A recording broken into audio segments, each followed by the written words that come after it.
Good evening, folks. It's Diamond with the Oppenheimer Ranch Project, bringing you a grand solar minimum update on Sunday, June 3rd, 10:59 p.m. Mountain Time, 2018.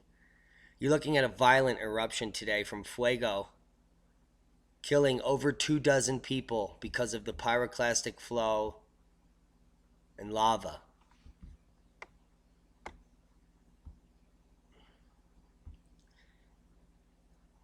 And I want to take you to some nonsense here. As this Nuée Ardente, extremely dangerous wind comes towards these people, they're standing here.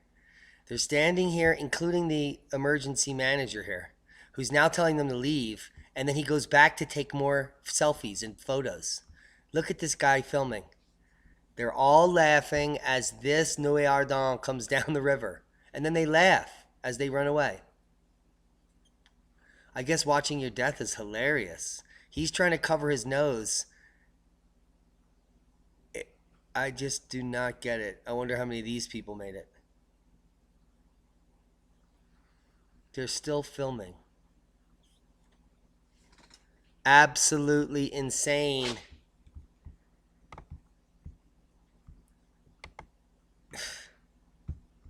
Let's go back to the beginning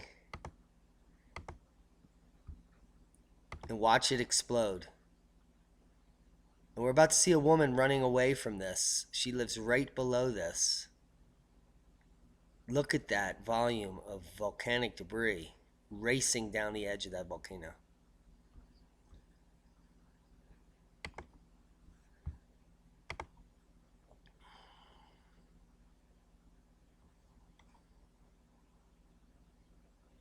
Guatemala volcano, dozens die as fuego erupts. Here's the footage of the woman I was just telling you about.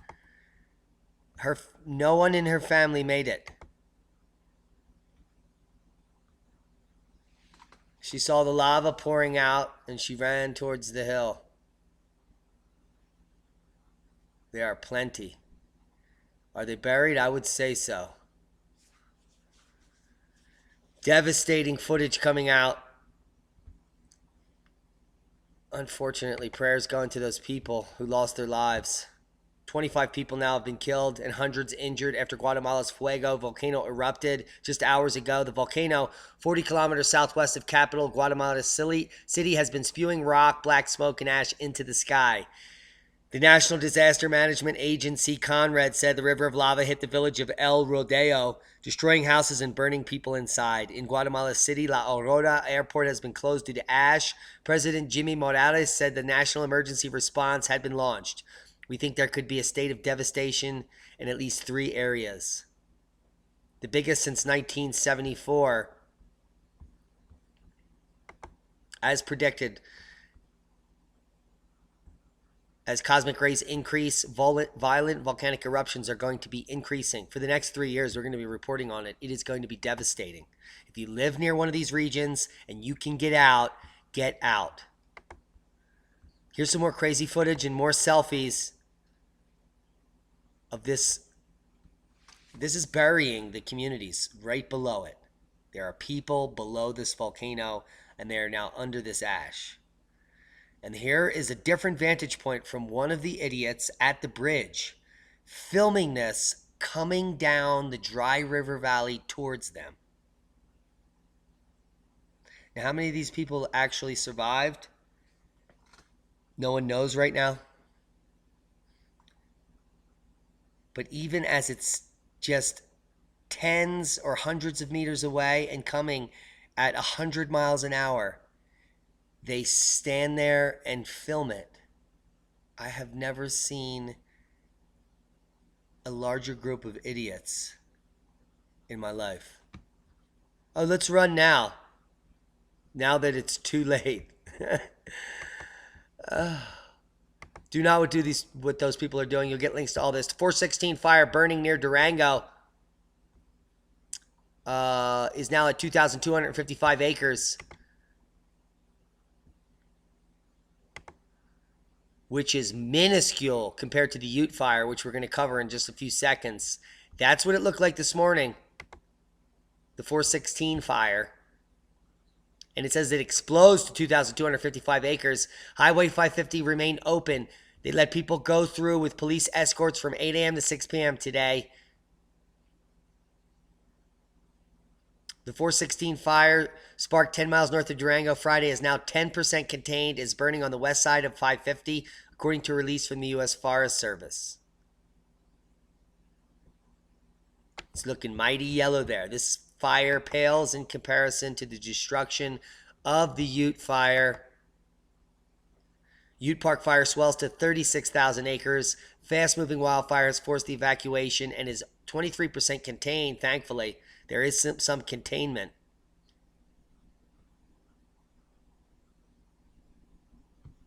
It started Thursday at 2 p.m. The case of the fire is unknown, and as of Sunday evening, 550 structures are threatened. In Cimarron, 219 structures are threatened in the Ute Park area, and 14 non-residential structures have burned. Now, most of these are in a Boy Scout camp there. Fortunately, no one has been hurt in either fire. Snowstorm brings January to Atlantic Canada. Yes, I said January. As predicted by the Grand Solar Minimum, June has begun with accumulating snow in Newfoundland, Canada. Wind chills have dipped as low as 20 degrees Fahrenheit in one location. January. Southerly blast to bring significant snow to the south. A southerly blast is expected to bring gales and significant snow for the south of the South Island tomorrow and Wednesday. Heads up, New Zealand. The Met Service has issued heavy snow watch for 12 hours from 9 p.m. tomorrow for large parts of Otago and Southland and expects significant accumulations above 400 meters. The warning is in place for Fiordland, Inland Southland, Clutha, Dunedin, Central Otago, and Southern Lakes. Met Service has a strong wind watch in place for coastal Clutha and Dunedin from 7 p.m. tomorrow until 8 p.m. Wednesday. Heavy showers are also likely in the southern fjords. Look for heavy rain and brief hail in some areas below 400 meters. Forecasters say we should get used to biting temperatures. Winds and icy temps have thousands of Aussies moaning, but forecasters say it's nothing unusual and we should get used to it. Well, according to the bomb, it's supposed to be hot and balmy, and there's going to be no more snow. George Orwell was right. The oxymoron is the world we live in. Seismic update, Kilauea had a 5.5 volcanic explosion just 4 hours ago. With Fuego exploding, which is in Guatemala here, there is no activity. We're waiting on a large seismic event. We are in a 30-day drought for 6.0 or greater. Residents stranded with no power and water in an area cut off in Hawaii because they're total idiots. After mandatory evacuations occurred, Fissure 8 cut them off. And nearly a dozen people are stranded in an area cut off by flowing lava, vigorous eruptions. Now authorities say it's too dangerous to go get these people. Stupid is as stupid does. Let this be a warning to those idiots that want to stay. Bye-bye. You're putting the first responders' lives at risk for your stupidity. Worldwide volcano news update. Kilauea, Ibico. There's a new eruption at Kilauea. We just showed you the seismic evidence. Ibico eruption today reported. That is on top of Fuego exploding and killing over 25. I'm going to say that number is going to get up to 250 by morning.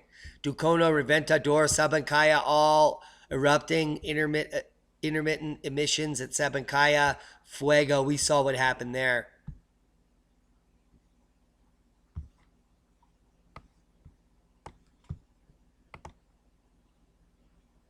I have some amazing footage coming from the USGS of the Kilauea caldera. It was parsed up. We're going to have to watch an ad now. Thank you, USGS. So what we're going to look at here is the Kilauea caldera via a drone. And you're going to see that the caldera itself is now completely collapsed in on itself as of yesterday. Since then, we've had a 5.5 volcanic explosion here in the main caldera. And it's a direct result of the caldera being completely choked off and filled with debris. And we can get to some of that actual footage of what the caldera now looks like as it has completely collapsed in on itself. We'll just jump forward here. This is one of the major blasts coming out of Kilauea. There have been dozens of explosions over 9,000 meters into the atmosphere in recent days since the eruptions began. Now, hopefully we can get this to come up here. We'll let that parse up, and I'll show you what the caldera looks like in just a moment. There it is. Now, this caldera was in the lava lake was initially just in this small area here. There was a hole right here. Now you can see the entire caldera has collapsed. This was the original size of it right here. And now the entire caldera has collapsed and is filled with rubble and is steaming. We've had a small 5.5 volcanic explosion from this major downfall, but I would imagine the rest of the caldera collapses in on itself. We're talking venting coming right out of the bedrock here. So this does not look good. This steam and pressure is going to build under hundreds of meters of debris and begin to blow that out in certain areas. As we can still see more collapses ongoing here. And the main caldera is going to probably enlarge to the entire size of the rim. Not just this small hole that used to be the lava lake over here. It is now enlarged probably by 20 to 50 times. And this entire caldera may soon collapse. You can see the steaming on the rim here. Does not look good. This is still a major ongoing event and an uptick. There is no calming down of the Kilauea event. And I'll leave you links to the Big Island video news coming from the USGS of the newly formed, this was the original size of the caldera, and now it is 50 times larger. And exploding at a magnitude 5.5. Guys, we have some good news coming in on our radio program, but let's talk about some fireballs. Asteroid 2018 LA explodes over South Africa and Botswana several hours after its discovery. Now, the unique thing is that there are no meteor showers happening right now. We have very bright fireballs occurring across the world, including the one in South Africa we just talked about here, and we have some footage of that. It is pretty insane. Take a look up the top right of this barn.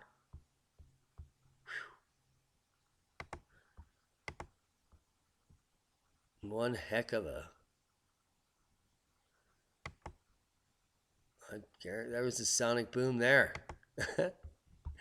Amazing footage coming in from the watchers. Thank you, guys. And that was the fireball. Not associated with a meteor shower. Asteroid 2018 LA exploding over South Africa and Botswana several hours after its discovery. Interesting thing to note there is there's many unique volcanic glass deposits over Africa. Newly discovered asteroid designated 2018 LA exploded somewhere along South African Botswana border region at 16:53 UTC June 2nd. The asteroid was discovered several hours before it entered our atmosphere, and it is possible pieces of it survived and will be on eBay in just a few days. Are you? Okay, great. Someone get me a glass of milk. So that's not the only fireball in the last 48 hours. A very bright fireball exploded over Xinjiang City in China. Not associated with a meteor shower. A very bright fireball exploded over the Chinese city of Xinjiang, Yunnan province at 1340 UTC on June 1st. Locals reported sonic booms associated with the event. Oh my God. I'll leave you links to all that. Man-made pollutants now blamed for global cooling. Man, they got their panties in a bunch with the UAH satellite data and Dr. Roy Spencer telling the truth at the University of Alabama in Huntsville. the mainstream is running to cover their arses. Now, these same climate change scientists and activists who have claimed for more than 3 decades that pollutants are driving the planet towards global warming cataclysms are now arguing that human activity is driving the Earth towards artificially cool temperatures. Artificially cool temperatures? Would someone tell someone in the anthropogenic global warming field to Google paleoclimatology? What they're going to find is solar maximums occurring every 1,000 years if they look at the Greenland Ice Core 2 data, the GSP 2. They're going to find the ancient Egyptian kingdom thriving as well as the Minoans, and then quickly getting destroyed by the sun. And then the Romans thriving during solar maximum and then quickly getting destroyed by the sun as it goes into grand solar minimum. And then the medieval warm quickly driving Europe into the dark age, driven by the sun. And now the modern warm, as we sit here and listen to the anthropogenic global warming crowd tell us we're burning up as the planet is cooling more rapidly than it has in 4 decades. And that is only going to increase as time continues, as well as the nonsense. Let's talk about the truth. Dr. Tim Ball, a different perspective. He'll be on our radio program on Wednesday. And he is the author of Human-Caused Global Warming, the biggest deception in history. The why, the what, the where, the when, and how it was achieved. And we're gonna pick this book apart, and we're gonna reveal the truth. And you can listen live, or you can be lazy and you can listen to it later. But you're gonna listen to it. If you want to get the book before, you can get it right now with 1 click for $5.99 on Kindle.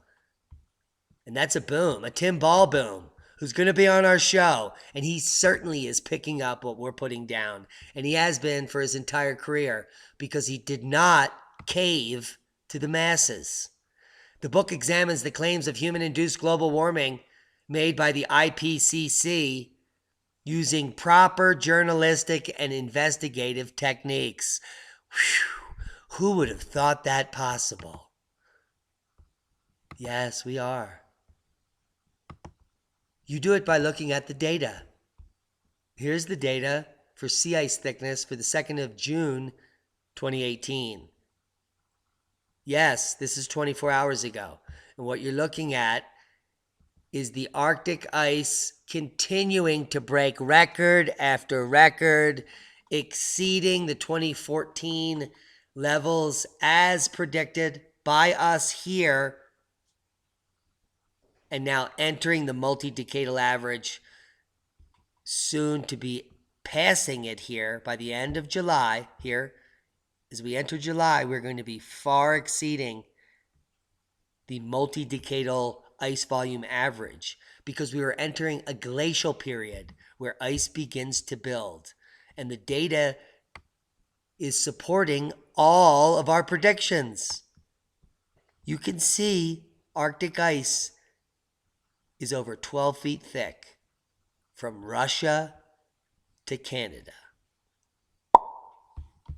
And that's a boom. Guys, I hope you got something out of the video. I can't wait for Tim Ball in the interview Wednesday night. It is going to be stimulating. It's going to be fascinating. I love this guy. I know his wife, Martha. She supports her husband and his book and his work on social media, and they're just awesome people. And we're going to have a great conversation where we talk about the truth. Share this with like-minded people. Subscribe to the channel if you haven't. One step at a time, one thing at a time, one day at a time. Proper prior planning prevents piss poor performance. Be safe, everybody.